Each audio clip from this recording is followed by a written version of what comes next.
Welcome to NucleCast, the official podcast of the ANWA Deterrence Center. Each week we bring you leading nuclear deterrence experts for a lively discussion on current topics. Our host is Dr. Adam Lowther, Director of Strategic Deterrence Programs at the National Strategic Research Institute. The views of the host and the guests are their own.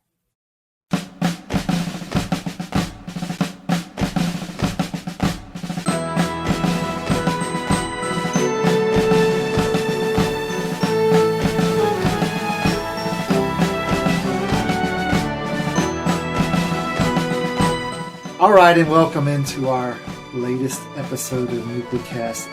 Of course, I am your host, Adam Lowther, as always, and today we have with us a friend of mine and somebody who has been in the nuclear world for decades, many years, of course. He is Bob Peters, who has been at DTRA, he's been at NDU, he's been at OSD Policy, he has been around the block.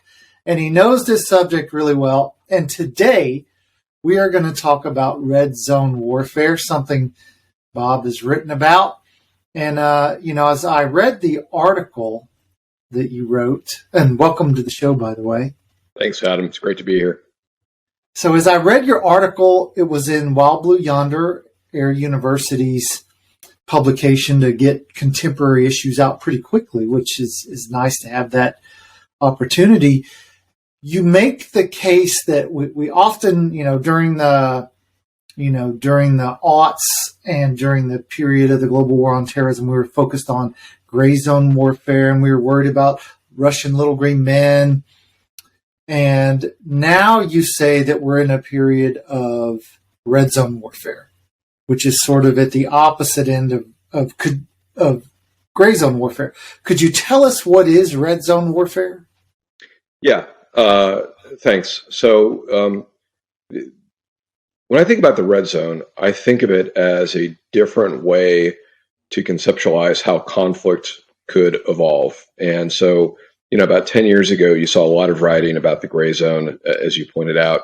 And it was meant to get to this kind of sub-conventional threshold of conflict in which you don't have state-on-state conflict, but you may have proxies. And so it was this way to differentiate between it's not peace, but it's not, industrialized great power war. And that was an interesting, useful construct. But I think that there is a place that we are missing when we think about warfare. And so if you go above the gray zone and go into conventional conflict, oftentimes, particularly when you talk to military officers or professional practitioners, there's conventional war, right, which is everything that includes all kinds of integrated fires from multiple platforms and infantry and ships and tanks and all that fun stuff. And then there's nuclear war. And they kind of talk about that, right? They talk about conventional war, nuclear war.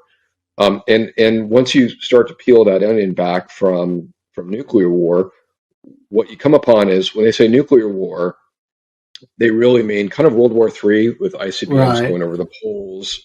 Occasionally you might get some more nuance in there and they say, well, it's possible that somebody could use a single nuclear weapon, and oftentimes what you hear is, from the Joint Warfighter, well, if that happens, that's a STRATCOM problem.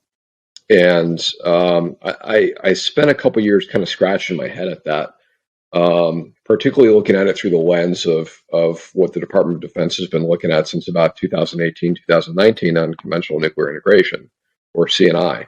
And CNI was, and it is, how do you think about integrating conventional nuclear forces as part of an integrated campaign? Now, a lot of that analysis really gets down to the nuts and bolts of how do you integrate air platforms when they're doing sorties or doing a specific mission. But it's not thinking more broadly about the strategic issues, the policy issues, the con ops, what kind of capabilities you need. It really is like nuts and bolts of what are the AWACS going to do and how are you going to do SEED and DEED, the suppression of enemy air defenses, things like that. When I think about the red zone, I think about a place of conflict that we used to call limited nuclear war, right? Back during the Cold War, and there was this idea that you could have a limited nuclear war that doesn't result in Armageddon, that is largely confined to a theater of operations. It's not striking each other's homelands. And there could be a finite number of nuclear weapons going off. It was always kind of theoretical. It was always kind of thought of as something that could happen, that could unfold. And then we kind of stopped thinking about it circa 1991, 1992, right? And I think what you saw was that the arsenals in the United States and Russia kind of reflected that. They kind of retooled their arsenal to have a small number of high-yield weapons, very different from what our arsenals were during the Cold War. That's not the case now when you look at what the Russian arsenal is by looking at open sources. They have this myriad diversity of capabilities on a number of different types of weapon systems with lots of different types of ranges and variable yields, including low yields. And we've also seen them do this weird stuff with chemical weapons and biological weapons, right? Both of which we got rid of decades ago. And then when you look over at China, particularly with kind of the breathtaking expansion of their nuclear arsenal that's come out in the open over the last 18 months or so, as well as some long-held suspicions about their chem and bio programs as well, it struck me it's similar to limited nuclear war from the Cold War, but it's fundamentally different. And it's different because they could be looking to incorporate chemical and biological weapons, which is bad, but I really, in the article, focus on the relatively low-yield theater range nuclear weapons that for certain Russia has been investing in. And it's increasingly looking like China may be going in that direction. And so when I started thinking about that, it's, well, why would they be building these capabilities? It's not really for purposes of deterring World War III or Armageddon. It really is for warfighting purposes. And if they have those capabilities, theater, low-yield nuclear capabilities, and we kind of don't anymore because we kind of divested ourselves of these capabilities, what does that mean? And that led me to, well, there could be a zone of conflict in between conventional and good old-fashioned, nuclear war hitting each other's homelands. That could be a way in which the bad guy is thinking about employing limited numbers. Take your pick, 3 dozen, 4 dozen, fewer than those of low-yield weapons within a theater of operations to achieve decisive effect without triggering that kind of World War III that everyone was afraid of during the Cold War. That's kind of what I mean when I say the red zone.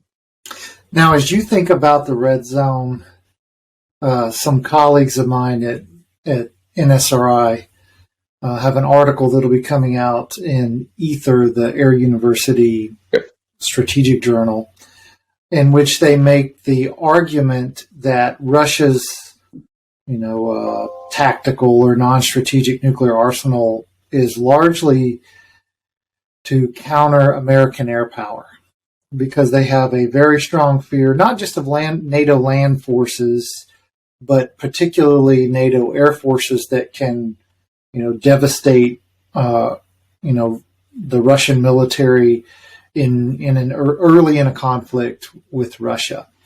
And so therefore they see, these tactical nuclear weapons and sort of a reverse of our policy during the Eisenhower administration. Is that sort of how you, particularly for Russia, and Russia's really seems to me, and tell me if I'm wrong, well poised to rely much more heavily on non-strategic nuclear weapons, given its proximity to both NATO and its proximity to China? It doesn't really need strategic nuclear weapons to target China. It only needs them to target the American homeland. But we're not really in that same boat. So I think the premise is correct in that, and the Russians have been kind of saying this for a while now, and I think we should take them at their word in that, they've built these theater range nuclear systems, many of which have variable yield, on dual capable platforms, right? You could have a conventional warhead or a nuclear warhead, and we may not know until it explodes, it goes boom. And I think, they've said pretty clearly that is a consequence of our overwhelming dominance in the air, as well as our ability to have, exquisite precision on targets. Right. I've been demonstrating this for going on 3 decades now, with the ability to put really precise packages on what used to be, dumb gravity bombs. And now when you look at things like JASSM-ER and LRASMs, these cruise missiles with pretty good ranges that can, hit one side of a large office building and you be on the other side of the office building and be okay. And they've said pretty consistently that scares the bejesus out of them. And so, I think that, from their perspective, and look, I'm not defending the Russian Federation one iota here, but from their perspective, they're not wrong in that they have not been able to keep up with us in building these exquisitely precise conventional capabilities. So if they can go to nuclear weapons that are pretty darn low yield, that can achieve effect, and if they can do it even better without creating a lot of fallout, by getting the height of burst correct, then they kind of do see that as a counter to our dominance of precision-guided munitions. And maybe from their perspective is they deter us from employing our precision-guided munitions on their systems or their capabilities. And I think if you accept that as being correct, in some ways we have to ask ourselves, did we incentivize the Russians to go down this path? Because we're so dominant in the conventional sphere. So if they know, or if they believe that if we get into a straight up conventional force-on-force conflict, and given enough time and space, we will defeat them. If that's the case, why would they not escalate to a higher zone of conflict? Why would they fight that purely conventional fight? Why would they not go, okay, if we're going to lose this war, we're going to use a 2 kiloton weapon on a valid military target with minimal downwind range hazards. If they can pull that off, why would they not do that? And if that's the case, I do think there is an argument that we did incentivize the Russians to go down this path. Again, without defending Vladimir Putin or the Russians or anything like that. No, I mean, I think you're absolutely right. And, it's sort of a catch-22 where the United States eliminates its tactical nuclear weapons, and it reduces its strategic nuclear weapons. And then it opens up this space for the Russians and then, potentially the Chinese to think to themselves, hey, we can't match them conventionally, but we could potentially deter them with these non-strategic nuclear weapons. And I sort of agree with you. How could they not go there? Right. We've incentivized that through and it's a catch-22 for us. And I often wonder, I try to talk to my, colleagues in sort of the disarmament community and say, well, how do you want to handle this? What's your solution for this problem? Yeah, it's huge. And so, arms control with the Russians, oh my God, there's so many problems to it, right? Like they've never wanted to talk about their tactical nuclear weapons or their non-strategic nuclear weapons, ever.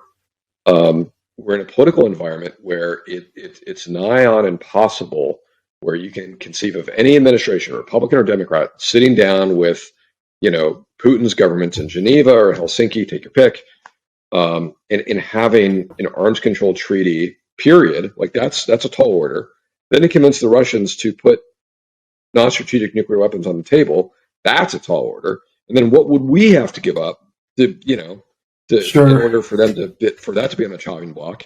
Would that be like space systems or like hypersonic cruise missiles or missile defense? Like it's huge what we have to give up. And then let's say you got to a treaty, getting that through the Senate for ratification. I don't know how we deal with the Russian NSNW problem from an arms control perspective. And I'm not denigrating arms control, but I mean, over the next 5 years, the magic 8 ball says, outlook uncertain. It does not look good from an arms control perspective. And then if you throw in, we've mostly talked about the Russians, but if we throw in the Chinese and they're particularly problematic because there's a lot we don't know. Speaking of, their systems, again, some of my colleagues at the National Strategic Research Institute have an article coming out in the Yusenka's journal talking about they do a reassessment of plutonium production and the ability of the Chinese to actually make quite a bit more, warhead pits than we've previously anticipated, which if that's the case, their nuclear arsenal could grow or already be much larger than we anticipate.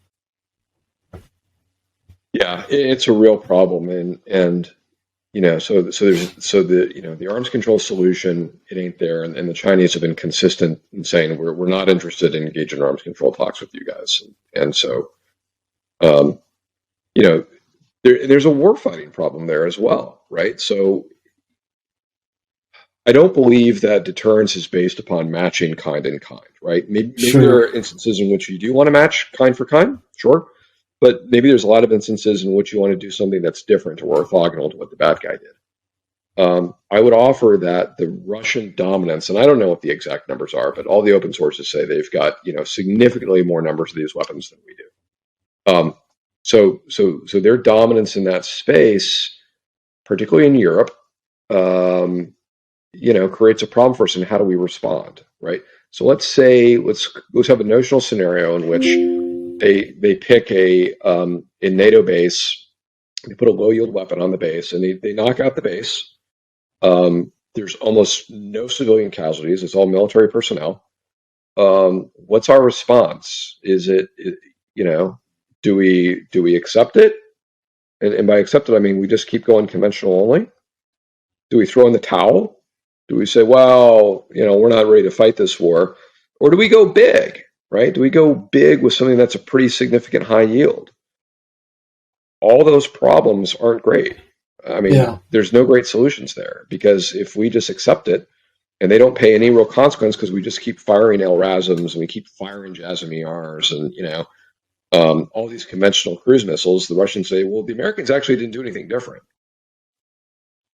So we paid no cost, so we can just use more of these to take out key points, whether it's like, they hit the ports and berths and cranes and warehouses in Rotterdam and Bremerhaven, or they hit another military target using these weapons.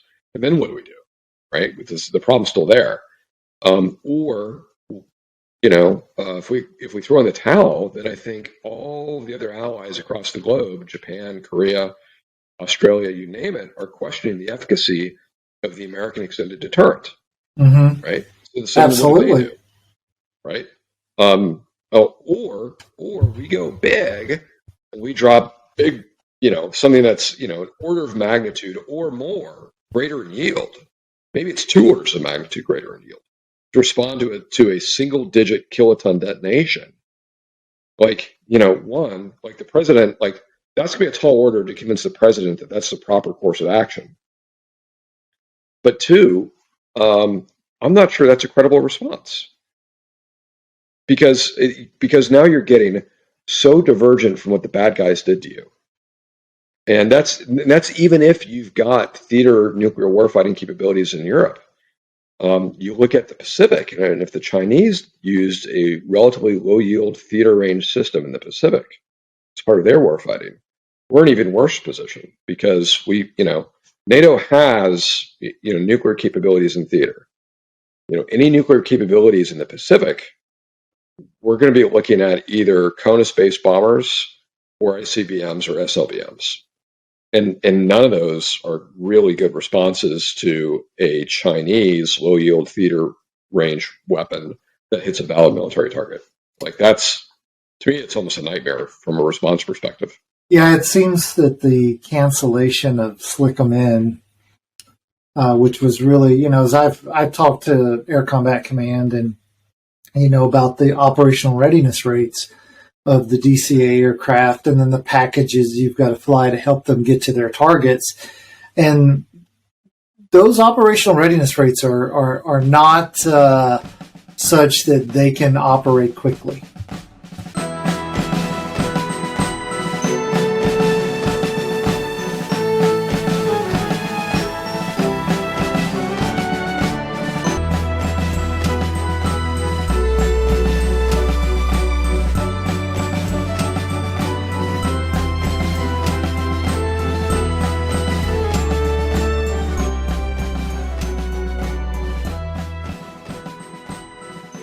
This episode of NucleCast is brought to you by the ANWA Deterrence Center, whose mission is to educate Americans about the nuclear enterprise and strategic deterrence.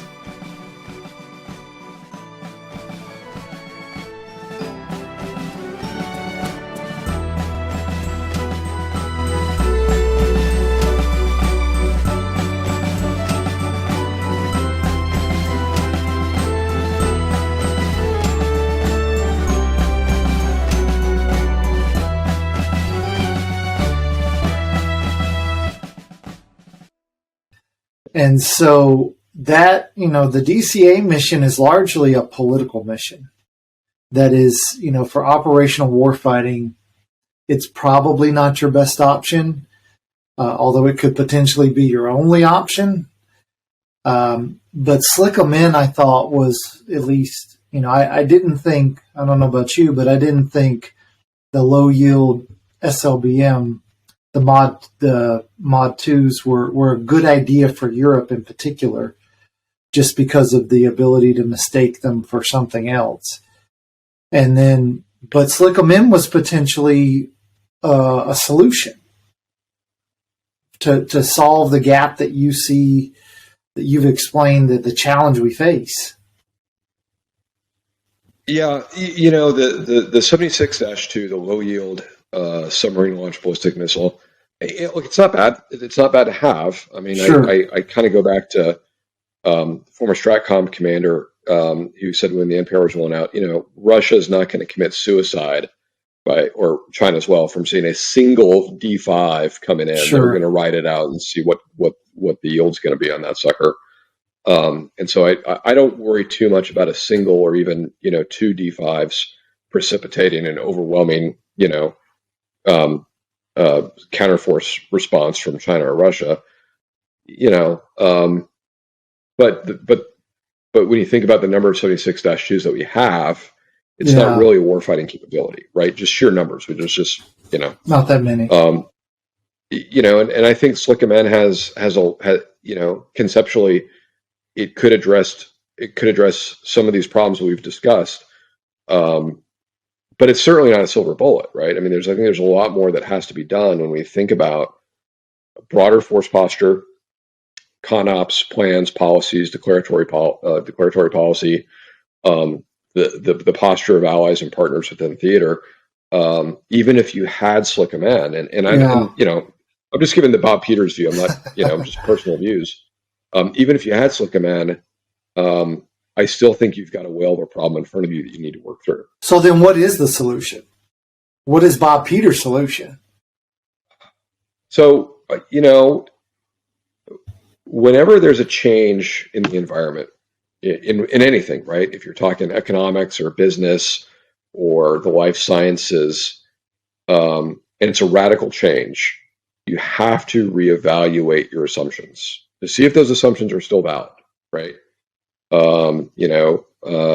Because there's all kinds of examples from industry of big bureaucratic entities not revalidating their assumptions, right? Sure. Blockbuster Video. Americans will always drive 15 minutes, spend half an hour, spend $3.99 to rent a movie that they've got to return the next day. This is the goose that laid the golden egg. The technology changed, and they didn't revalidate their assumptions that Americans were willing to do that. Yeah. When they essentially had a de facto monopoly on home video rental, right? We all know the story of Blockbuster, right? But big organizations oftentimes are really hesitant to revalidate their primary assumptions. And I think in a lot of ways, the broad defense community thinks about nuclear weapons as something that's unthinkable, something that no one in their right minds would ever think to employ, or they would only employ if they thought the regime was at stake, right? This goes back to, Kim Jong-un, he's a bad dude, but, he's not crazy, so he'd never use nuclear weapons unless, he thought he was going down. Right. Maybe that's true. Maybe it's not true. Yeah. China, people still talk about, China has no first use policy. Yeah, okay. Mao Zedong said that 60 years ago. Is that still valid? Even though they still say, yes, China has a no first use policy, parentheses, with the exception of Yeah. even with all those exceptions, is that still true? Because I think it's plausible, at least, to say that China could pick a fight, that it's not losing, it's not in danger of having the Americans land on the shores of China, but they're about to be humiliated unless they turn this around. And a good way to turn this around is to throw a really hard punch at those Americans, or the Taiwanese or the Japanese, take your pick. And we may not have that as an assumption in our minds that they could do that. We may still think, well, they wouldn't do that. Why would they do that? There's no incentive for them to use nuclear weapons. And I think that we have to validate our assumptions on when, in particular, Russia and China are willing to employ nuclear weapons, in what circumstances, to achieve what effect. And then once you are able to do that, once you actually go and test those assumptions, if they're not valid, then you need to diagnose the problem, and then what's your prognosis? And I think it's a mixture of capabilities. And without, I'm not trying to get crosswise with the 2022 NPR. Maybe you do want to bring back Silicon Men. Maybe you don't. Maybe you don't. But you have to think about what are those capabilities that will give us a plausible path to victory if the bad guys do escalate to this red zone level of conflict. And then build your force posture and alliance capabilities, to go along with that plan. That's what I would do. And I know that there's, I'm sure you're saying, yeah, Bob, and there's a lot more work underneath there that needs to be done. No question. Sure. But you've got to go through the analytic effort of what is the prognosis to get us to victory. Yeah, it's a good point because, and I mean, I know you know this, but I'll just, for the listeners, at the end of the Cold War, German scholars were able to get into the KGB archives, and they saw the Russian war plan. And the Russian war plan, the United States, and our, inside the government, there were over 4,000 Sovietologists. Right. And those, we knew that they were going to use conventional forces. They were coming through the Fulda Gap. And then we would, most likely the Americans would use nukes first. But in reality, we found out that their whole war plan was premised on striking the 5, largest German cities in West Germany at the outset of any conflict. And that was sort of an oh shit moment for the United States. We just got it wrong. And my question is now with Vladimir Putin or with the Chinese, who we understand far less than we understand Vladimir Putin, how might we be terribly wrong about what we assume to be true and the way they think? Which I think goes to your point. I think you're exactly right, Adam. I mean, even people who get China or know China, I think the way the PLA has changed how they do business, how the Ministry of Foreign Affairs speaks with us, right? When they sat down with Tony Blinken in Alaska, how Xi Jinping thinks, everything that you knew about China and how they approach strategic issues before 2017 may not be valid anymore. It may not be valid, And so maybe we need to think about a very different China that's far more assertive, that's far more confident, far more willing to accept risk in order to achieve their objectives. Because, they're playing a different ball game than even 2015. Yeah, absolutely. Well, and, I would go to ASEAN meetings as part of the U.S. delegation. And one of the things that struck me, and this was, go back to 2012, 10 years ago, the Chinese were the only delegation that refused to speak English and would only speak, they would only speak Mandarin. And so therefore, and then they would, of course, require translators for others. And it was, even then they were becoming assertive in diplomatic forums. And so what we're seeing today, I think this, that we talk about, panda huggers versus panda sluggers. And, I think we're sort of seeing that the aspirational goals we had were us mirror imaging the Chinese, and they're not willing to play along with us.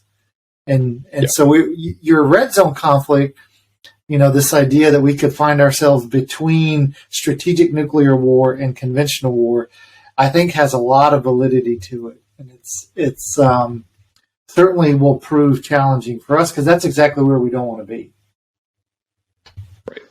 No, that's exactly right. Because, again, if they go there, we're either going to have to keep eating nukes or give up, or we're going to escalate in which we're going to bring both sides to the threshold of Armageddon. Those are the three options. Yeah. And none of those are good options. And at the same time, I think that the bad guys, after they use nuclear weapons, they could actually use that as a cudgel against the West to say, this thing is getting out of hand. Are we really going to get to the threshold of Armageddon? We've got to come to the peace table, even though they're the ones that are employing the nukes, right? Sure. You know that they would be doing this. Absolutely. And so we're really kind of in a bad place if they decide to go that way. And I actually debated whether or not to publish the article at all, because I thought, well, God, I don't want to give the game plan to planners in Moscow or Beijing. But at the same time, I thought, if I've thought of this, there's no way that those folks in Moscow and Beijing haven't cracked the code. So we, the United States and our key allies and partners, need to understand what's probably going through their minds, and we need to catch up because I fear that we're about 5 to 10 years behind. Yeah, absolutely. Unfortunately, we are out of time. That was a great conversation. Bob Peters, I want to thank you for joining us on this episode of NucleCast. Hopefully we'll have you back. Perhaps you'll write another article, write something interesting and provocative we can talk about next time. That'd be great, Adam, and thanks for having me. This was a lot of fun. All right, thanks everybody for joining us on this episode of NucleCast, and we will see you on the next episode.